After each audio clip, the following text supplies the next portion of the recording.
मौसम से जुड़ी जानकारी और लाइव मौसम खबरों के लिए हमारे YouTube चैनल को सब्सक्राइब करें और बेल आइकॉन दबाकर हर अपडेट पर रखें नजर। नमस्ते दोस्तों, स्काई मैट वेदर में आप सभी का बहुत बहुत स्वागत है। मेरा नाम महेश पलावत है।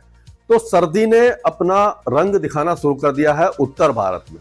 हम कल के वीडियो के बारे में बात करते हैं कि कल के वीडियो में मैंने आपको बताया था कि जो सर्दी होती है उसका जो फील होता है, अगर मिनिमम टेम्परेचर 3 या 4 डिग्री चला जाता है लेकिन दिन में टेम्परेचर 20, 22, 23 डिग्री चला जाता है, यानी कि धूप निकल आती है और दिन थोड़ा सा कंफर्टेबल हो जाता है, तो आपको सर्दी का एहसास कम होगा। उसका एग्जाम्पल आज हमें देखने को मिला है। अगर हम देखें तो शिमला में जो मिनिमम टेम्परेचर आज का है वो 6.8 डिग्री दर्ज किया गया है, जबकि दिल्ली में 4.9 डिग्री, यानी इतना कम। शिमला से ज्यादा ठंडी दिल्ली हुई। लेकिन अगर आप इस समय शिमला में जो भी भाई बहन होंगे उनको पता लग रहा होगा कि हाँ, शिमला ज्यादा ठंडा है जबकि दिल्ली इतना ठंडा नहीं है। तो ये डिफरेंस क्यों है? क्योंकि दिल्ली में जो 4.9 डिग्री टेम्परेचर था, वो जो मिनिमम टेम्परेचर, जैसे मैंने कल के वीडियो में आपको बताया था कि minimum temperature just before sunrise जाता है, यानी कि सूर्योदय से पहले, मतलब 1 मिनट पहले के आसपास जाता है। और उसके बाद जब सूरज निकल जाता है और जब टेम्परेचर बढ़ने लग जाते हैं तो आपको सर्दी का इतना एहसास नहीं हो पाता, जैसे दिल्ली में आपने देखा। रात के समय सर्दी थी लेकिन दिन में जैसे ही धूप निकलेगी सर्दी का एहसास कम हो जाएगा, टेम्परेचर कम होने के बावजूद। लेकिन शिमला में 6.8 डिग्री तो है मिनिमम, लेकिन जो मैक्सिमम टेम्परेचर है वो 15.4 डिग्री है, 15.4, यानी कि पूरे दिन सर्दी का एहसास रहेगा। तो इसीलिए अगर आप शिमला में हैं तो दिल्ली से ज्यादा आपको सर्दी लगेगी, जबकि दिल्ली का मिनिमम शिमला से कम है। तो यही वो होता है कि जो फील हमें आनी चाहिए पंजाब, हरियाणा, दिल्ली, राजस्थान, उत्तर प्रदेश और मध्य प्रदेश के भागों में, कि मतलब टेम्परेचर तो कई जगह पर कम है, मिनिमम टेम्परेचर कम है, लेकिन दिन में धूप निकलने के कारण वो एहसास हमें सर्दी का नहीं हो पा रहा। उसी तरह चुरू में 4.2 डिग्री है, यानी काफी ज्यादा ठंडा है। और अगर अमृतसर की बात करें तो वहाँ 5.8 डिग्री है, यानी कि शिमला से कई ऐसे इलाके हैं जो ठंडे हैं प्लेन्स में, लेकिन सर्दी का एहसास शिमला में ज्यादा हो रहा है। तो ये आपको समझ में आया। तो यानी विंटर चिल फैक्टर जो होता है, यानी कोल्ड डे कंडीशन अगर रहती है, यानी दिन के तापमान अगर नहीं उठते तो आपको सर्दी ज्यादा लगेगी। अब देखते हैं वेदर सिस्टम। तो वेस्टर्न डिस्टर्बेंस काफी पास पहुंच चुका है और ये आज हम कह सकते हैं कि नॉर्थ पाकिस्तान के आसपास है, और ये कल का मैप है, कल के आसपास, यानी कि आज 15 दिसंबर है। 16 दिसंबर को ये जम्मू कश्मीर, गिलगिट बाल्टिस्तान, मुजफ्फराबाद, लद्दाख और हिमाचल प्रदेश के ऊंचे पहाड़ों पर स्नोफॉल दे सकता है और निचले इलाकों में हल्की बारिश दे सकता है। उत्तराखंड में भी 16 और 17 तारीख को ऊंचे पहाड़ों पर हल्की बारिश या बर्फबारी हो सकती है, निचले इलाके लगभग साफ रहेंगे। तो अभी पंजाब, हरियाणा, दिल्ली, उत्तरी राजस्थान और उत्तर प्रदेश, ये जो इलाके हैं, अभी फिलहाल यहाँ पर वेदर एक्टिविटी नहीं होने वाली है।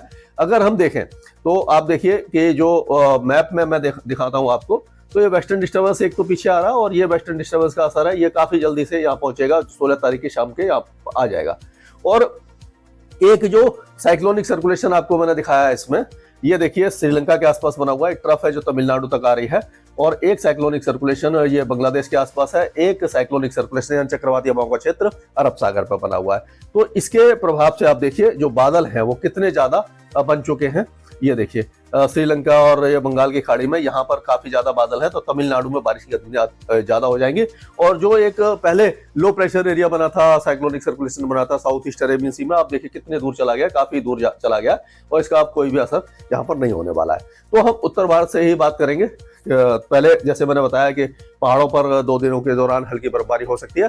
पंजाब, हरियाणा, दिल्ली, यहाँ पर तापमान तो कम रहेंगे, लेकिन दिन अभी भी यहाँ कंफर्टेबल रहेगा, धूप में रहेगा। जो बादल है वो मध्यम और ऊंचे दर्जे के जाएंगे, तो उससे कोई खास फर्क नहीं पड़ने वाला है, यानी बारिश की गतिविधियां यहाँ पर अभी फिलहाल नहीं होने वाली है। और ऐसे ही अब राजस्थान की बात करें, राजस्थान और गुजरात, ये पूरे इलाके पूरी तरह शुष्क रहेंगे।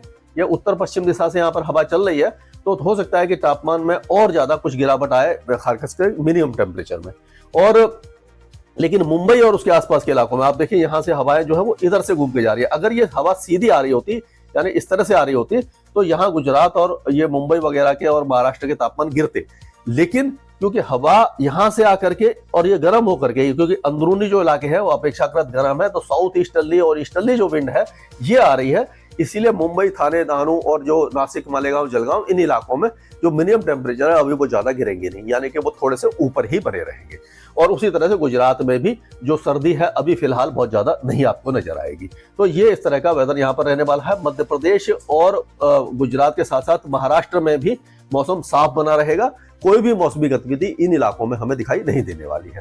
तो ये यहाँ का हमने वेदर डिस्कस किया। अब चलते हैं पूर्वी भारत की तरफ। तो पूर्वी भारत में भी अगर आप देखेंगे तो जो हवाएं हैं वो देखिए यहाँ से इस तरह से आ रही हैं सीधी, आप ये पूरी यहाँ से ये आ रही है, तो उत्तरी हवाएं तो आ रही हैं, लेकिन तापमान में बहुत ज्यादा गिरावट नहीं होगी, क्योंकि जब या तो यहाँ पे बर्फबारी बहुत ज्यादा हो चुकी होती, तब जो बर्फीली हवाएं यहाँ तक पहुंचती तो तापमान को गिराती, लेकिन अभी कोई खास इसमें गिरावट नहीं होगी, क्योंकि यहाँ तक आते आते जो हवाओं की जो तासीर है, यानी कि जो सर्दी है वो कम हो जाती है।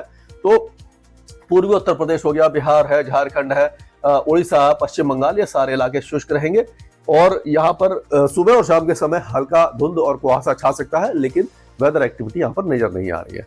ये जो आप साइक्लोनिक सर्कुलेशन देख रहे हैं, तो इसके प्रभाव से जो है ये हवाएं जो है ये बंगाल की खाड़ी से यहाँ पहुंच रही हैं, तो अरुणाचल प्रदेश और असम के पूर्वी भागों में छुटपुट बौछारें या बादल छा सकते हैं। यहाँ पर भी बहुत ज्यादा वेदर एक्टिविटी नहीं होगी और बाकी इलाके लगभग साफ रहेंगे। ये पूरा इलाका हमने कवर किया। अब हम छत्तीसगढ़ की बात करते हैं। तो छत्तीसगढ़ में कोई भी मौसम में खास बदलाव नहीं है, न तो तापमान में ज्यादा बदलाव दिखाई देगा, न आपको कोई वेदर एक्टिविटी दिखाई देगी। इस दिन में धूप निकलेगी और सुबह शाम के समय सर्द हवाएं चलेंगी और थोड़ा सा ठंडी का एहसास आपको दिलाती रहेंगी। तो ये जो साइक्लोनिक सर्कुलेशन है इसका असर अभी फिलहाल नहीं दिखाई देगा, लेकिन उसके बाद क्या है कि ये थोड़ा सा इस साइड में आएगा। तो 17 तारीख को हमें उम्मीद है कि सांगली, सतारा, कोल्हापुर, सिंधुदुर्ग, रत्नागिरी और गोवा, ये जो महाराष्ट्र के दक्षिणी भाग है और गोवा, यहाँ पर बारिश की गतिविधियां शुरू हो सकती हैं।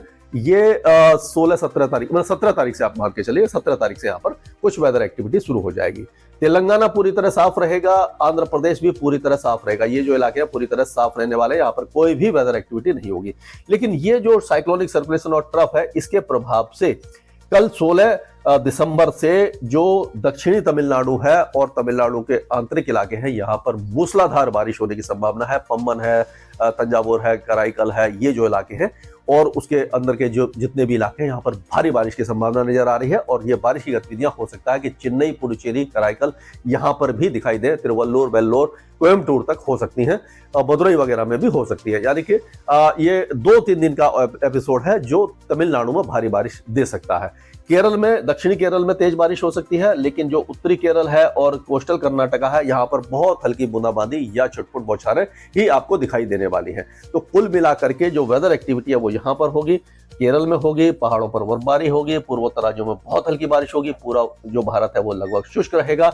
17 तारीख से सांगली, सतारा, कोल्हापुर, सिंधुदुर्ग, रत्नागिरी, इन इलाकों में हल्की बौछारें पड़ सकती हैं। तो ये अभी तक का वेदर अपडेट है। और जैसे मैंने आपको कल के वीडियो में बताया था कि 23 तारीख और 24 तारीख के आसपास ऐसा लग रहा है कि एक वेस्टर्न डिस्टर्बेंस या साइक्लोनिक सर्कुलेशन काफी सशक्त होगा, जो यहाँ पर बनेगा, इस जगह पर बन सकता है सेंट्रल पाकिस्तान और राजस्थान में, और इस तरह से ट्रफ जाएगी, इतनी लंबी ट्रफ होगी और यहाँ से जो हवाएं आएंगी तो उनके प्रभाव से राजस्थान, गुजरात और पश्चिमी मध्य प्रदेश, इन इलाकों में बारिश की संभावना बन रही है।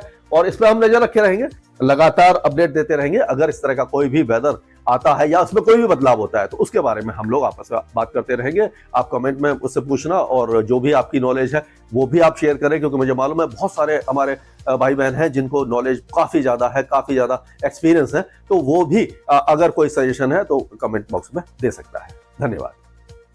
मौसम से जुड़ी जानकारी और लाइव मौसम खबरों के लिए हमारे YouTube चैनल को सब्सक्राइब करें और बेल आइकॉन दबाकर हर अपडेट पर रखें नजर।